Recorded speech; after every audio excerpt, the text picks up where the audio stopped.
네, 이슈플로 시간입니다. 올해로 우리나라와 중국이 수교를 맺은 지 31주년이 되고 있습니다. 30년이 넘는 기간 동안 양국은 화합과 갈등을 계속해서 반복해 왔는데요. 그리고 최근 미중 간의 갈등이 심화가 되면서 양국 간의 관계 또한 새로운 국면에 놓여 있는 상황입니다.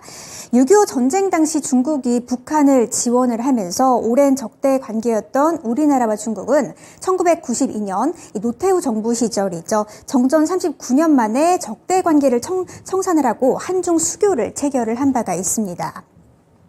그리고 2000년대 들어서 양국 간의 무역이 활발해지면서 중국은 우리나라의 최대 수출국이 됐지만 당시 마늘 파동과 또 2002년부터 시작됐던 동북공정 논란 속에서 양국 간은 갈등을 겪기도 했는데요.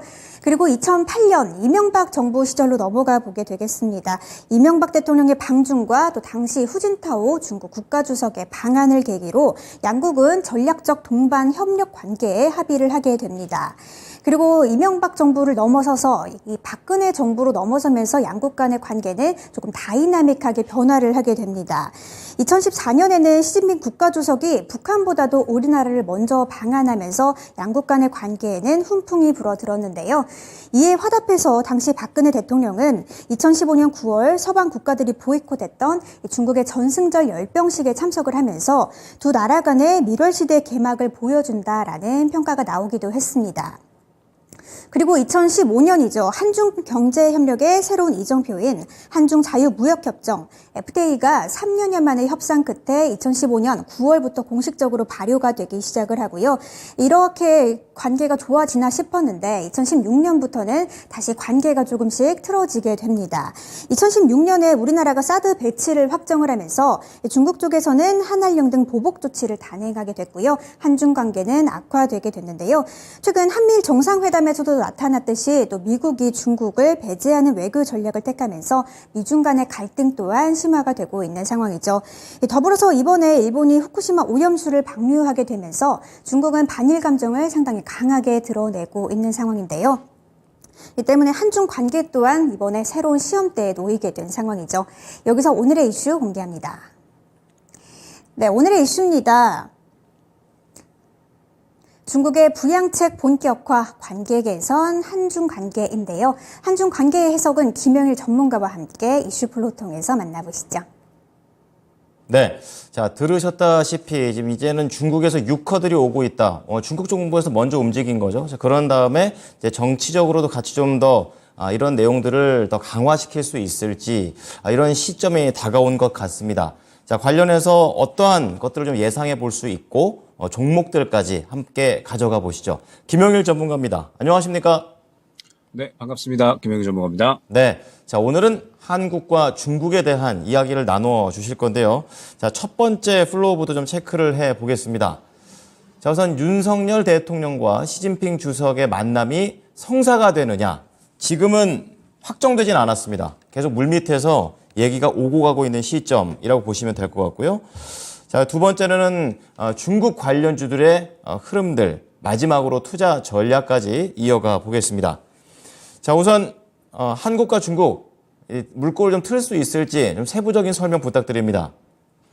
네, 일단 최근에 글로벌적으로 워낙에 이제 국가 간의 이 물밑 싸움이 상당히 조금 격화되고 있는 것 같습니다. 미국 같은 경우에는 우리나라와 그 다음에 일본 이렇게 해가지고 한미일 간에 최근에 이제 한번 이 회의 3자 회담이 있었죠. 그래서 계속적으로 이제 관계를 공고히 해 나가는 반면에 중국 같은 경우에는 뭐 이제 러시아라든지 뭐 혹은 뭐 브라질 같은 이런 이제 뭐 동남아 국가나 아니면은 그 외에 이제 미국과 어느 정도 대척점에 있는 국가들과 계속적으로 물밑 작업을 하고 있는 모습입니다. 즉 신냉전의 이 모습들이 어느 정도 이 다른 국가들까지도 가지를 뻗쳐져 나가는 그러한 이제 상태다라고 생각을 해주시면 될 것 같아요. 이러한 상황에서 결국에는 이제 이 중국 같은 경우에도 미국과는 대척점에 있지만 우리나라는 놓치고 갈 수는 없겠다라고 어느 정도 판단을 했다라고 저는 생각이 듭니다. 지금 이야기가 나오는 것이 한중 정상회담이 성사가 될 수 있다라는 이제 이런 이야기가 나오는 거죠. 그러면서 지금 현재 상태에서 이제 외교 당국 간의 이 물밑 논의가 계속적으로 이루어지고 있고 시기, 그다음에 장소, 그다음에 어떻게 또 이제 이루어질 것인가 이러한 부분들을 놓고 막판 조율 중인 것으로 이제 이야기가 나왔습니다. 최근 사실 우리나라 정보를 보게 되면 중국보다는 미국에 많이 쏠려 있었죠. 비중 자체가. 그렇기 때문에 미국과는 어느 정도 계속해서 이제 이 친하게 그러면서 이제 어느 정도 협력 관계를 이어나간다라고 하면 미국이 계속적으로 이제 중국과 대척점에 있다 보니까 우리나라 같은 경우에도 아무래도 그림상 무언가 조금 대척점에 있는 것 같은 그런 이제 그림이 어느 정도 나왔었습니다. 그런데 사실 우리나라는 여전히 중국에 대해서 수출 비중이 높다라고 볼 수가 있을 것 같고 중국 같은 경우에도 사실 우리나라가 필요하죠. 지금 계속적으로 미국에서 반도체 제재를 받고 있는 그러한 상황이기 때문에 결국에는 가장 이 반도체에 대해서 대체할 수 있는 국가, 반도체에 대해서 어느 정도 이 부품들을 끌어올 수 있는 국가는 결국에는 우리나라가 될 겁니다. 그렇기 때문에 중국에서는 또 우리나라가 필요하죠. 그렇기 때문에 지금 현재 상태에서 중국과 우리나라 간에 다시 한번 이 이야기가 성사될 가능성이 높아지고 있다라고 생각을 해주시면 될 것 같습니다.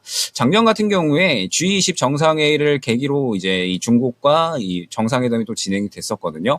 아마 이번에도 이제 이 한중일 간에 또 이제 이 정상회의도 어느 정도 개최될 가능성도 있을 것 같고요. 그러면서 우리나라도 분명하게 이 중국과 어느 정도 이 정상회담을 통해서 얻어낼 건 얻어내고 그러면서 이제 다시 한번 이 사이를 정상화할 수 있는 그런 이제 이 회담을 진행을 할 것으로 예측이 되고 있는 상황입니다.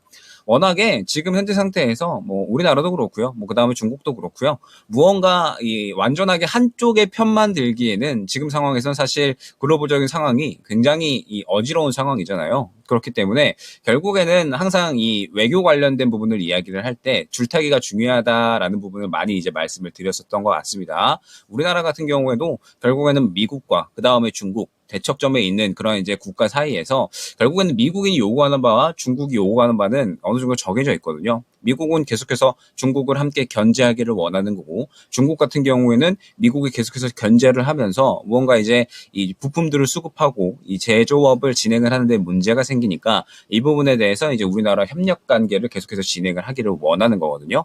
그러면서 또 이제 빠져나갔었던 외국계 자본들도 다시 끌어오기를 원하는 거기 때문에 우리나라와 중국, 미국 간에 서로 간에 이 원하는 부분은 분명하게 명확하다라고 생각을 합니다. 그러면은 우리나라 같은 경우에는 결국에는 다시 한번 이 양국 간에 어느 정도 이 줄타기를 통해서 최대한 끌어올 수 있는 것들은 다 끌어와야겠죠. 지금 현재 상태에서 결국 이 뭐 수출에 대한 부분이나 경제 상태가 계속적으로 좋다라고는 보기는 힘들 겁니다. 그렇기 때문에 이런 이제 양국 간의 줄타기를 통해서 얻어올 수 있는 것들은 최대한 얻어오면서 또 다시 한번 우리나라가 이 경제 성장률이 끌어올려질 수 있는 계기로 활용을 해야 될 필요가 있지 않을까 생각이 됩니다. 네. 자, 말씀해 주신 내용을 들으니까 이번 외교도 참 가운데 끼어가지고 쉽지가 않구나, 좀 이런 생각이 듭니다. 자, 그렇다면은 정세는 이제 대충 알겠고 관련 투자자들 입장에서는 이런 것들을 잘 수익으로 연결했으면 좋겠는데 관련주들의 흐름은 현재 어떤가요? 네, 일단은 뭐 역시나 중국 유커 복귀에 따른 관련주들이 지금 시장에서 탄력이 계속해서 나오고 있죠. 뭐 면세점이라든지 뭐 그다음에 뭐 카지노도 이제 지금 흐름이 나쁘지 않고요. 뭐 그다음에 화장품 뭐 코리아나나 뭐 토니모리 같은 이런 이제 화장품 관련된 종목들도 오늘 전체적으로 탄력이 나왔습니다.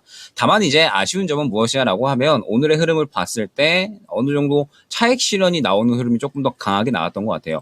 화장품주도 그렇고요. 뭐 그다음에 뭐 카지노 관련된 종목들도 오늘 약간의 차익 실현이 나온 흐름이 조금은 강했다라고 생각이 됩니다. 그러면서 면세 쪽을 봐도 면세 쪽도 지금 어느 정도 차익 실현이 나오는 흐름이 조금 더 강하다라고 생각이 되거든요.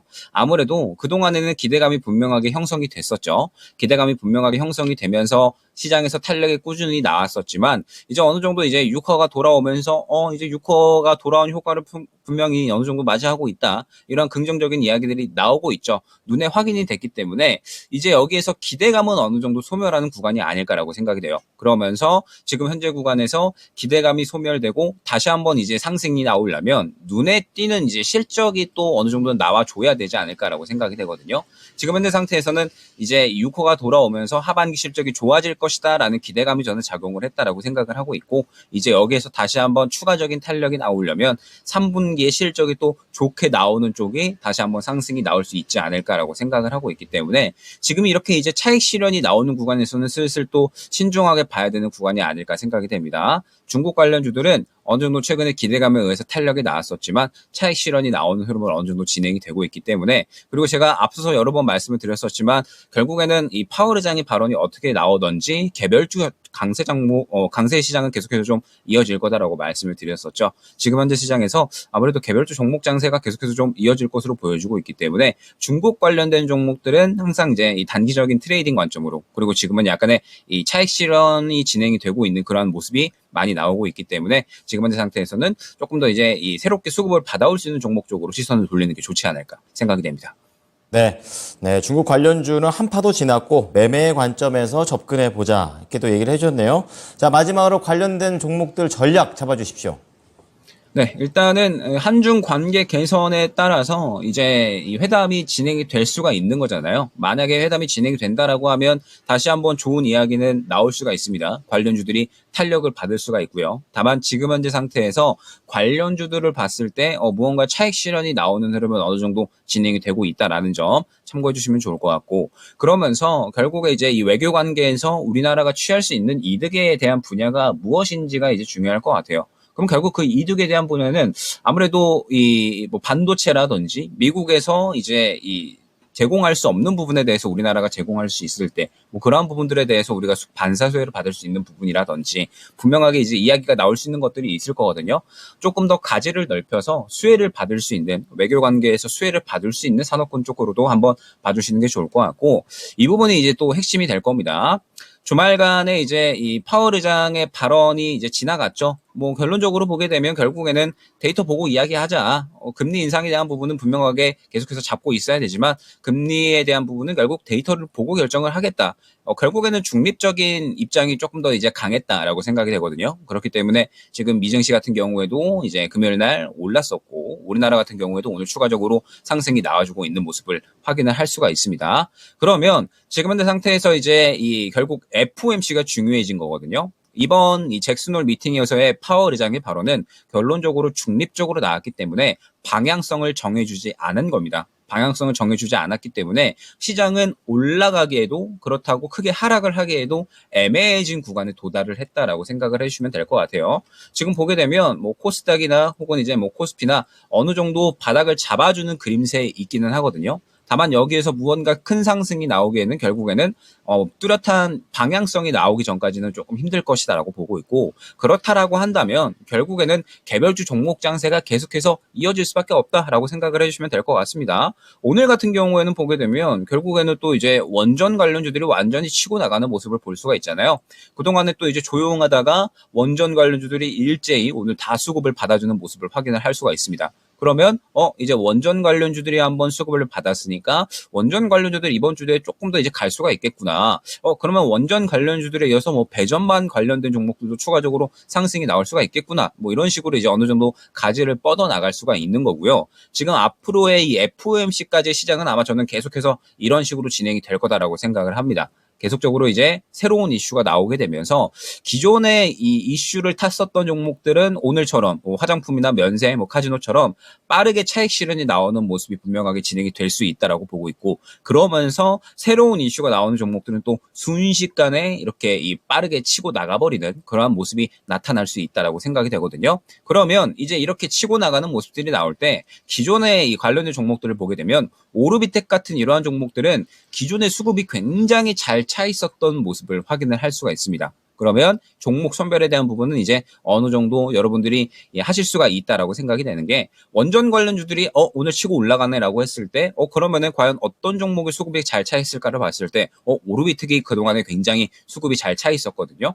물론 그동안에는 아무래도 이제 이 오염수 방류에 대해서 수혜를 받았었지만 지금 현재 상태에서 이제 추가적으로 이 수급이 워낙에 잘 들어가 있었기 때문에 오늘 또 추가적인 상승이 나오는 모습을 확인을 할 수가 있는 겁니다. 항상 강조드리지만 결국에는 수급이 잘 차 있는 종목군들이 새롭게 이 시장에서 어떤 섹터가 상승이 나올 때 그 섹터군 내에서 또 대장의 움직임을 자주 보여주거든요. 그렇기 때문에 앞으로의 이 시장은 FOMC까지는 개별 종목 장세가 계속해서 진행이 된다라고 한다면 그 섹터군 내에서 결국에는 수급이 가장 잘 차 있는 종목이 대장으로 움직일 거기 때문에 항상 이제 이 FOMC까지는 조금 더 빠른 관점으로 볼 필요가 있을 것 같습니다. 종목들 간에 굉장히 또 이 수급 싸움이 굉장히 발빠르게 이루어질 확률이 높다라고 생각을 하고 있어요. 그러면 그러한 와중에 대장을 잡기 위해서는 역시나 수급에 가장 잘 차 있는 종목을 건드리는 게 중요하다라는 점을 강조드리면서 FOMC까지 약 한 이제 또 3주 정도 남았는데 이 3주 기간 동안에는 개별 종목 장세에 대비하는 전략으로 한번 진행을 해보시는 게 좋지 않을까 생각이 됩니다. 자, 개별장과 그리고 기준이 될 수 있는 수급 잘 체크해 보겠습니다. 감사합니다, 전문가님. 네, 감사합니다. 네, 이슈플로우 김영일 전문가였습니다.